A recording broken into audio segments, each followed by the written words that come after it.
1 2 1 2 check check 1 2 3 uno dos tres. Welcome to the Lord Petty podcast. Let me get adjusted here because it is hard being the writer, the talent, the producer, the mic stand guy, the lighting guy. If I was filming porn right now, I would be having to do the lighting and ejaculate at the same time. But my heart burns back, dude. Of course, it would hit me like right when I start recording, too. It hits me at the worst. But welcome to the Lord Petty podcast.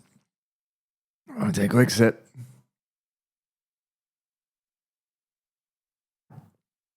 God, how annoying is that, dude? How unprofessional. How unprofessional and annoying. Oh, there it is. Oh, he's back. He's at it from the back. You know what I think it's from? I had Chili's for the first time yesterday. I was trying to get the homies to go to Red Lobster because I wanted to have a nice dinner. I wanted to go to Red Lobster and be fancy. Everybody says, no, I don't want to go to Red Lobster. I don't trust seafood in Texas. And I was like, people, I have eaten lamb shank at Mexican restaurants in Washington. So what do you think is going to stop me from eating Red Lobster in Texas? They put them on trucks. They put them on cold trucks. And I mean, they ship human bodies back and forth the country in cold trucks, you know? It's like, have you ever think about this when you're on a cruise ship that there's a morgue and there's dead people just on the cruise ship? Because when you get thousands of old people out at the sea, somebody's bound to croak. But anyways, I had Chili's for the first time. That's probably where my heartburn's coming from. And plus, I've been eating Aleve like candy because my arthritis has been acting up. Oh, look at me getting old. Heartburn, arthritis acting up, going to Chili's, and I didn't even get jerked off behind the Chili's. I've had this thing for a couple years now where I just have this fantasy about getting jerked off behind a Chili's. I don't know what it is. I don't know what sparked it. But I can't find anybody to do it. I can't find anybody to jerk me off behind the Chili's, so I might have to take measures into my own little hands, you know? Into my own little German pasty palms, take measures into my own hands and get jerked off behind the Chili's. Just say I did. I want to walk up to the homies. Imagine walking up to your friends and say, hey, how was your weekend? And instead of saying, well, I watched NASCAR, which I did. Oh, I watched F1, which I did. Oh, I did some laundry, which I did. I jerked off, which I did. I can say, hey, I got jerked off behind a Chili's. Special sauce, G-Love and special sauce.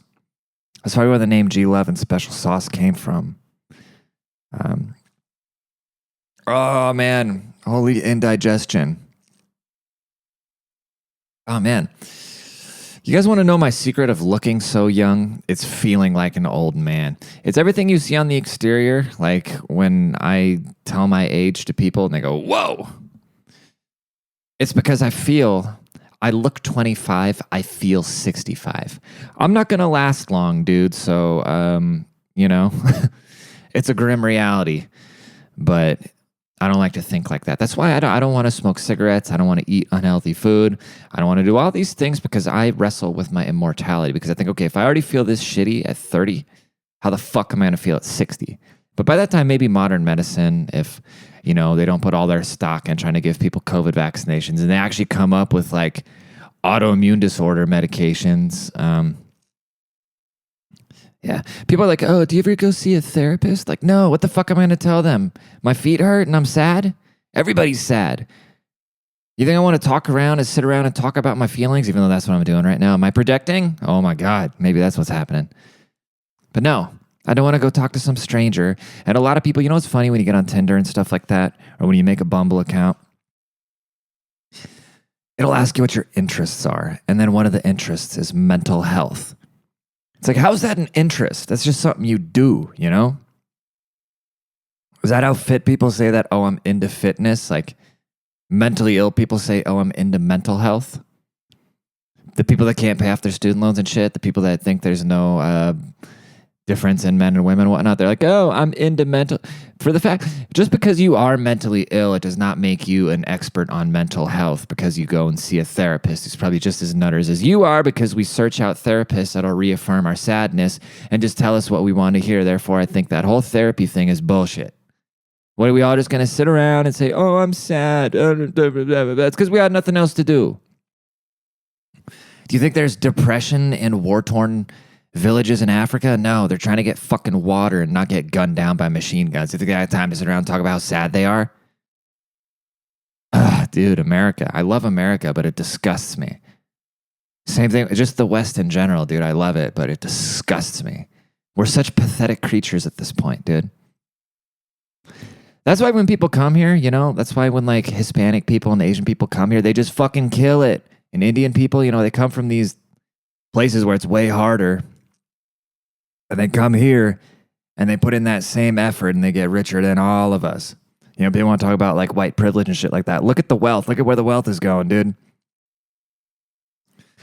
It ain't blue collar white folks like myself. But you want to talk about white privilege? Yeah, I don't feel very privileged when I wake up at 3:45 a.m. and I got to drive to the fucking airplane hangar and twist wrenches on my arthritis crippled feet all day. You know what I'm saying? You think I'm feeling pretty privileged when I got to eat fucking steroids just so my body can work and I'm standing there for 10 hours twisting wrenches before the fucking sun's even up? Do you know what my bedtime is when you got to get up at 3:45 a.m.? But, you know, that's how I get Versace shirts and platinum chains and shit like that. So, you know, weigh it out, boy. Weigh it out. That's why I have a whole room. That's why some people are homeless. I have a whole room just to make this podcast that probably nobody's mother's going to listen to. I'm just kidding. This podcast is popping. I like to downplay my internet fame. You know what I'm saying? I don't think I even did a proper intro, but it doesn't matter. It doesn't matter. Here we are, dude. What I do think is that all white people should just give up all our jobs and everything so we don't have to do them anymore, because that would be true white privilege. We talk about white privilege of having jobs, having money, of having this and that. I want to give it all. I want to just give it all away. I want somebody to just go do my job for me. And then I can use my privilege technically as a disability and say, well, I am taking up space in the workforce that could be towards a trans indigenous person. They could have my job and be making the type of money that I'm making. And then I just stay home because that's my disability, is that I am taking money away from trans indigenous peeps. Because they need to make money. They need to go put the planes into skies, you know?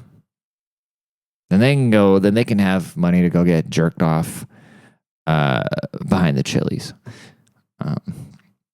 Real talk, though, the one thing I will say about having a chronic illness, and I don't know why I'm talking about it so much. I think it's just because I'm actually like in the pain again. I'm like in the midst of it, where I was really fine for a while and I wanted to have nothing to do with my personality, but it just is what it is. I just don't want to have anybody have like sympathy for me. You know, that's weird. I don't want them to, but I do got to tell people sometimes, like, dude, I can't work on ladders because the bottom of my left foot is basically numb.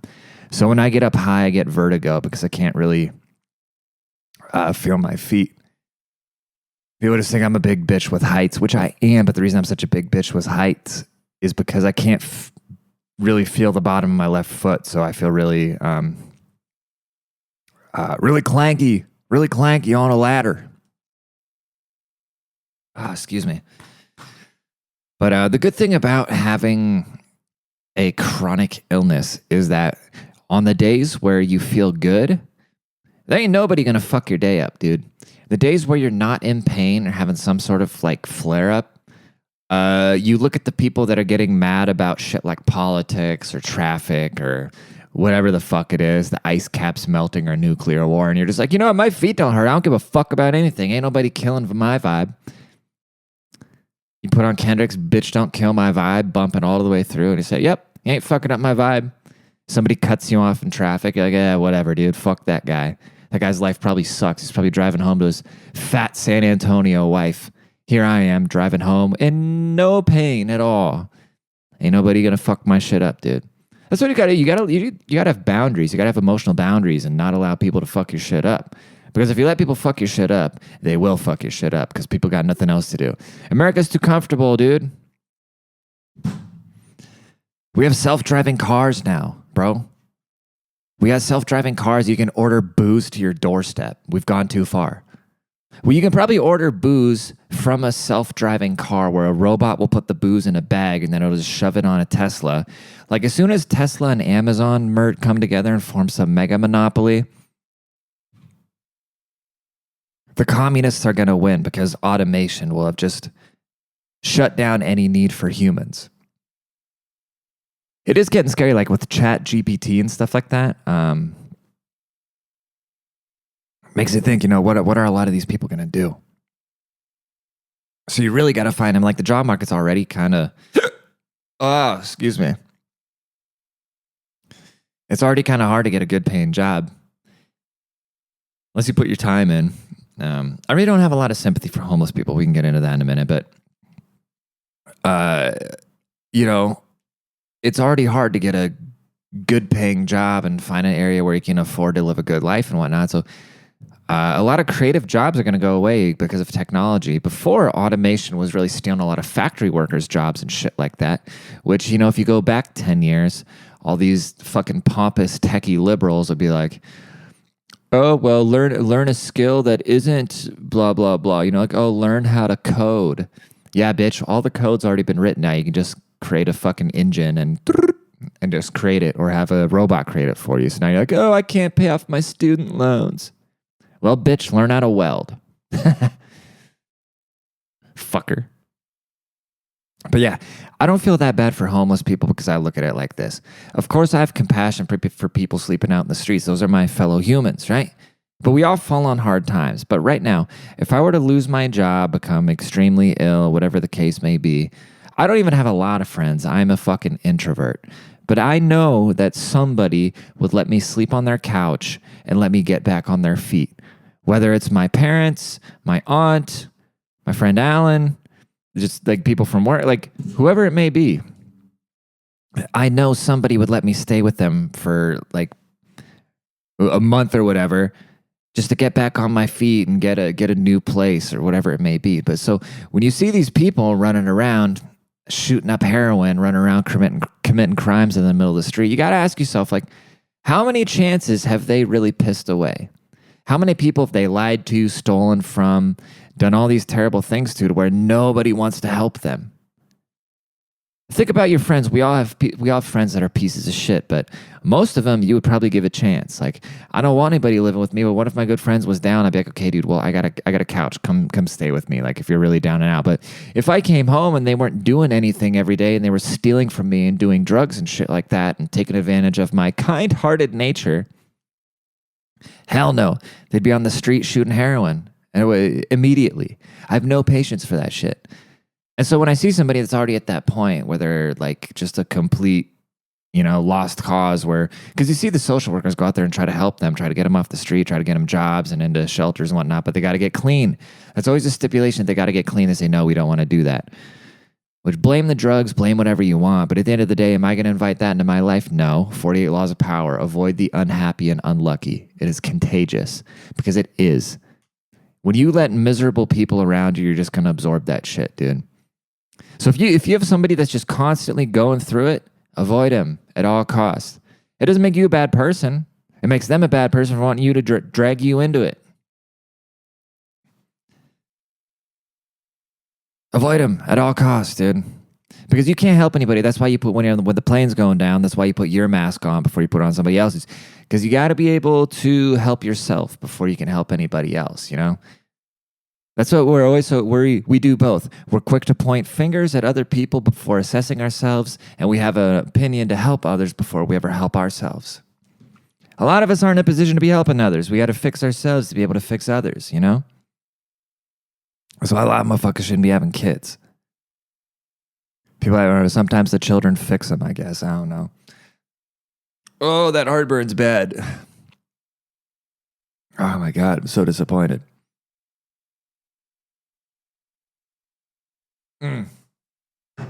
God. But where I wanted to go with that, minding your business, I'm going to kind of piggyback off of a concept that Emily was talking about in one of her videos that I thought that kind of lives in my head rent free. Because if you guys don't know, Emily was she talks a lot. They joke, call her like Andrea Tatiana. She's very very rooted in reality, right?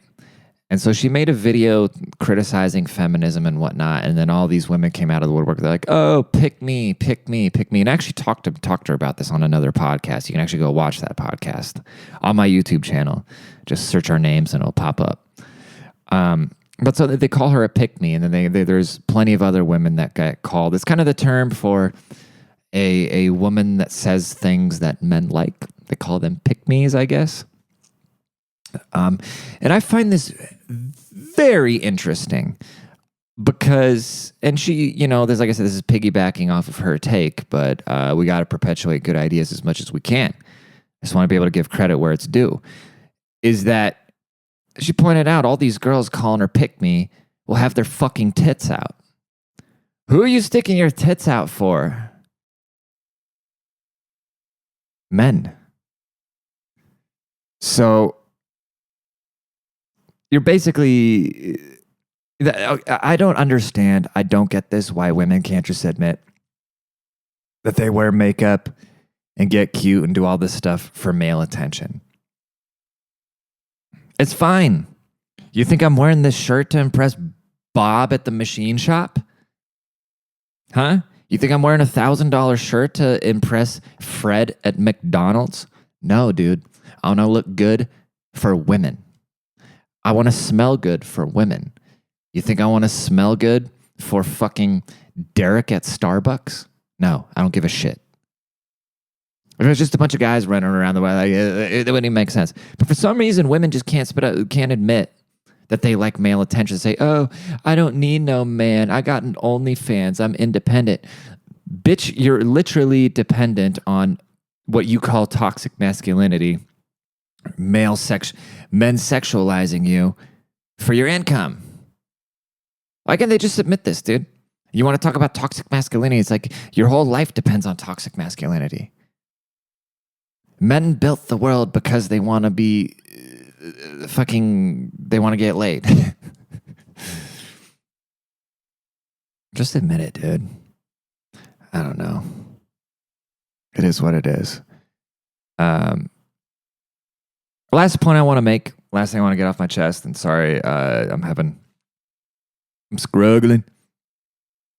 These guys struggling with a hot bun. Is really just do whatever you want to do. Oh man, I just noticed those lights aren't on. I'm not refilming this. If it looks terrible on camera, it doesn't matter. I was preoccupied. Do whatever you want to do. Be whoever you want to be. Even if you're a they, them, yada, yada. Even if I'm making fun of you. Even if I am saying some shit that is making fun of you and criticizing it and calling you the devil or whatever it may be, you shouldn't care. Now, if I wake you up, if I spark an idea that makes you reassess something that's going to lead to a better quality of your life, then that's good. That's my goal. Like, I'm not here to really, I shame in a humorous way, but at the end of the day, I want to help.